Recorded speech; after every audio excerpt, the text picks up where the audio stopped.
All right, welcome to the first lesson for week 8. This is a continuation of our cultural literacy unit. And so our topic today is we're going to do a speak up activity. And so speak up is the concept of empowering each other to speak up and learning how to speak up against racist and hateful language in our school. And so the first thing you're going to see in this folder is you're going to see the actual presentation. It is also linked directly into your assignment. But I'm just going to go through the presentation a little bit with you here. And so sometimes we feel more comfortable being silent, but for those who are impacted by racism, silence equals acceptance. And so that, even if we are bystanders or even if we are not necessarily being directly impacted by the words or by the hateful speech of others, we need to learn how to speak up in order to tell people that that's not okay and to end racism. So Martin Luther King here, in the end, we will remember not the words of our enemies, but the silence of our friends. And so urging us to speak up and to not be silent. So speak up at school. We are going to be using some content from a website called teachingtolerance.org. It's actually now changed to a different name, but we are going to be using the 4 action ideas that came from this website, and you are going to be using you're going to be using the 4 action steps in your lesson or in your activity for today.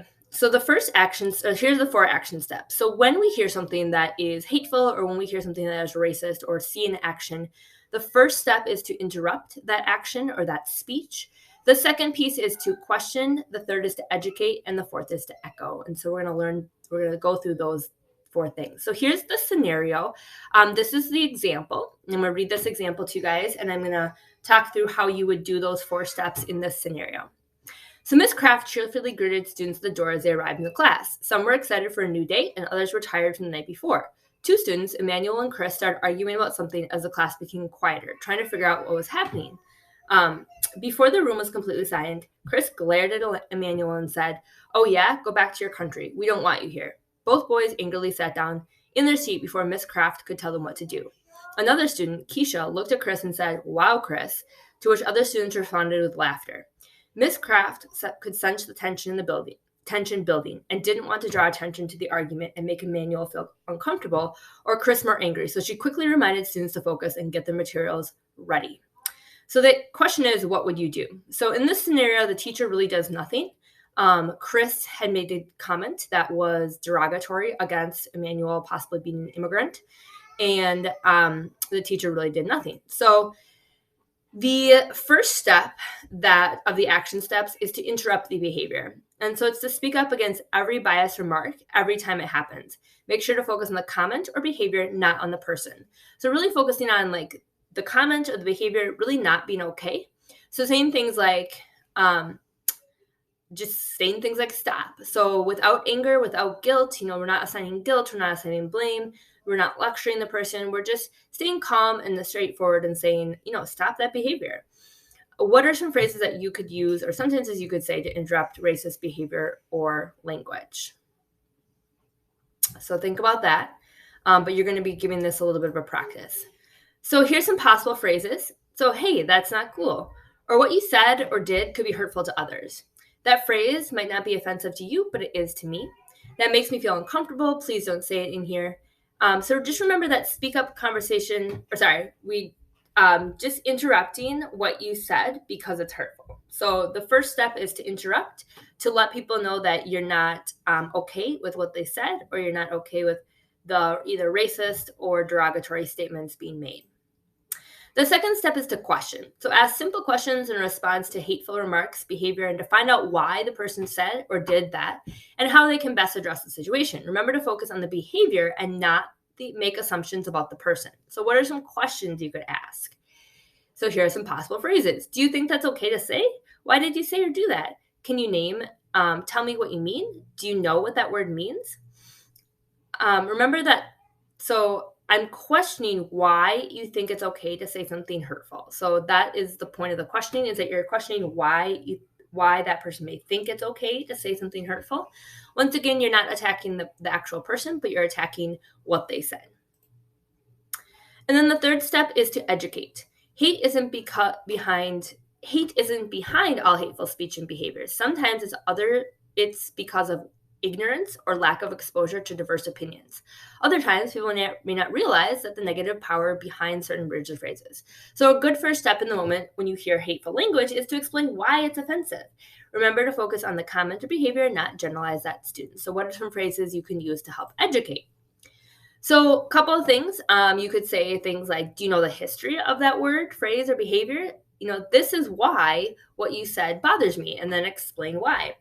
Someone said that before, and here's why it's bad. Remember that. So, I'm going to help educate you about why what you did or said is not okay. And so, you may not know the whole history behind particular words, phrases, or behaviors, but you might know why that particular word or phrase bothers you. And that is something that you can do. And if you do know the history behind that word, phrase, or behavior, then that's okay to explain as well to a person. And then the last part is to echo. So if someone else speaks up against hate, thank them and support their message. And so this may not be necessarily the fourth step, but it's an additional step that if someone else is already speaking up against that hate, echo them. And echo just means to reiterate what they say. So thank them and support their message. One person's voice is a powerful start. Many voices together create change. So I agree. You could say, I agree with what you said. That word, phrase, or action is offensive. Thanks for speaking up. I was thinking the same thing. You're not the only one who think that that's not cool. I appreciate you saying something. Remember that this would so anyway, yeah. So you're giving support to people who are, because it can be hard to be the only person that wants to speak up against or that's willing to speak up against hateful behavior. And so anytime that you can echo someone in their attempt to do so is going to really be very effective. So you're not going to be in pods here, but you are going to look at the following scenarios. So there are going to be, and you're going to actually have to scroll starting on slide 15. You're going to go through each of the scenarios and you are going to write how you could interrupt, question, educate, and echo in each of these scenarios. So there's 8 scenarios. And there's a quick video at the end here. But here is your activity. So here it says with the partner, but I'm going to erase that really quick. So you're going to read through the scenarios on the slideshow. And you are going to start with slide 15, as I said before, and decide how you could respond using the 4 actions for speaking up. So in scenario 1, you're going to read scenario 1, which if we go back, we can see is on that slide 15. Okay, so you're going to go to slide 15. There's scenario 1.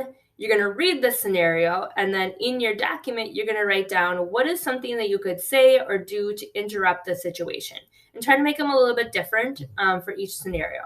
What is a question you could ask the person who was making the comment? Then you can educate, explain why that's hurtful, explain why it might be offensive to you or other people. And then if someone else were speaking up, how could you echo them? So you're going to do each of the 8 scenarios. Then at the end, you are going to answer a final question. What does speak up personally mean to you? And are you willing to commit so that we can reduce racist and biased language and behavior in our school and community?